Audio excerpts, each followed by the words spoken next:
नमस्कार दोस्तों, स्वागत है आप सभी का मेरे इस यूट्यूब चैनल टेक SKA में। दोस्तों, क्या आपने कभी सोचा है हमने क्रोम पे सर्च किया है youtube.com और रिज़ल्ट आया facebook.com? ऐसा कभी नहीं हुआ। या हमने किसी को व्हाट्सएप पे मैसेज किया और सामने वाले को रिसीव हुआ गूगल मेल पे? ऐसा कभी नहीं हुआ। उसका रीज़न है OSI मॉडल। OSI मॉडल जो क्लाइंट टू सर्वर या server to client data communication एकदम एक्यूरेट कराता है और स्टेप बाय स्टेप कराता है। दोस्तों, आज का अपना टॉपिक होने वाला है OSI मॉडल। OSI मॉडल ये कॉन्सेप्चुअल फ्रेमवर्क है जो बताता है डिफरेंट टाइप्स के जो कंप्यूटर्स हैं वो आपस में कैसे कम्युनिकेट करते हैं और कैसे उसमें डेटा फ्लो होता है।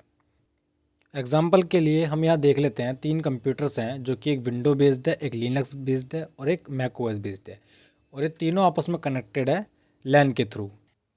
उस टाइम सेम कॉन्फ़िगरेशन मशीन और सेम OS के साथ जो सिस्टम रेडी होते थे और आपस में कनेक्ट होते थे वो कम्युनिकेट करने में पॉसिबल थे इजीली।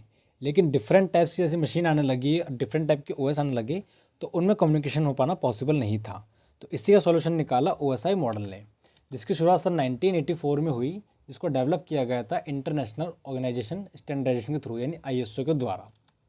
अब चाहे ये लैन के थ्रू कनेक्टेड हो या वाया इंटरनेट के थ्रू हो, इनमें कम्युनिकेशन पॉसिबल थी OSI मॉडल की हेल्प से।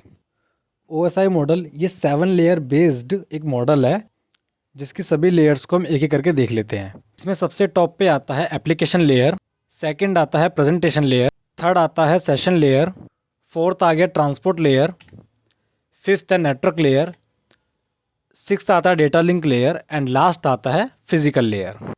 ये सभी नेटवर्क प्रोटोकॉल्स हैं जिसकी हेल्प से different OS and different hardware आपस में कनेक्ट होने के बाद कम्युनिकेट कर पाते हैं। अब चाहे ये लैन बेस्ड कनेक्ट हो या इंटरनेट बेस्ड कनेक्ट हो। चलिए एक छोटा सा एग्जांपल देख लेते हैं ये OSI मॉडल कैसे काम करता है। एग्जांपल के लिए हम विंडो बेस्ड एक PC ले लेते हैं जो कि सेंडर साइड है, और एक PC आता है जो कि मैक OS बेस्ड है जो कि रिसीवर साइड है। अब सेंडर साइड PC या तो गूगल मेल यूज़ करेगा या व्हाट्सएप यूज़ करेगा या स्काइप या FTP या फिर कोई ब्राउज़र जैसे क्रोम, मोजिल्ला, फायरफॉक्स या इंटरनेट एक्सप्लोरर। तो इसीलिए टॉप मोस्ट लेयर आएगी यहाँ पे एप्लीकेशन लेयर, जिसके ऊपर ही सारी एप्लीकेशंस काम करती है। एप्लीकेशन लेयर डाटा फॉरवर्ड कर देगा प्रेजेंटेशन लेयर को, प्रेजेंटेशन लेयर से डाटा जाएगा सीधा सेशन लेयर पे, एंड सेशन लेयर से होते हुए जाएगा सीधा ट्रांसपोर्ट लेयर, ट्रांसपोर्ट लेयर से जाएगा नेटवर्क लेयर, नेटवर्क से data link layer, and data link layer से जाएगा फिजिकल लेयर।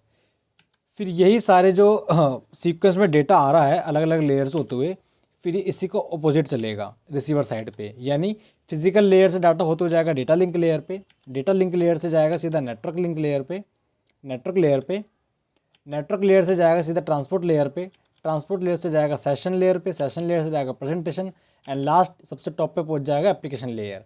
अब रिसीवर साइड या तो वो डेटा को रिसीव करेगा एक ईमेल पे या व्हाट्सएप पे या स्काइप पे या FTP पे, या फिर वो अगर कोई ब्राउज़ कर रहा है कोई मोजिल्ला फायरफॉक्स या क्रोम या इंटरनेट एक्सप्लोरर, वो डेटा उसको उस पर शो होगा। एग्जाम्पल के लिए हम जैसे क्रोम पे यूट्यूब पे कुछ सर्च करते हैं तो हमें वो आउटपुट भी यूट्यूब पे ही मिलता है, या क्रोम पे गूगल क्रोम पे हम कुछ सर्च करते हैं उसका आउटपुट भी हमें गूगल पे ही मिलता है। तो दोस्तों, ये थी OSI मॉडल की 7 लेयर, जिसका हमने छोटा सा डेमो देखा किस तरीके से OSI मॉडल काम करता है। वीडियो अगर अच्छा लगे तो लाइक कीजिए, शेयर कीजिए, सब्सक्राइब कीजिए। मिलते हैं अगली वीडियो के साथ। Thank you.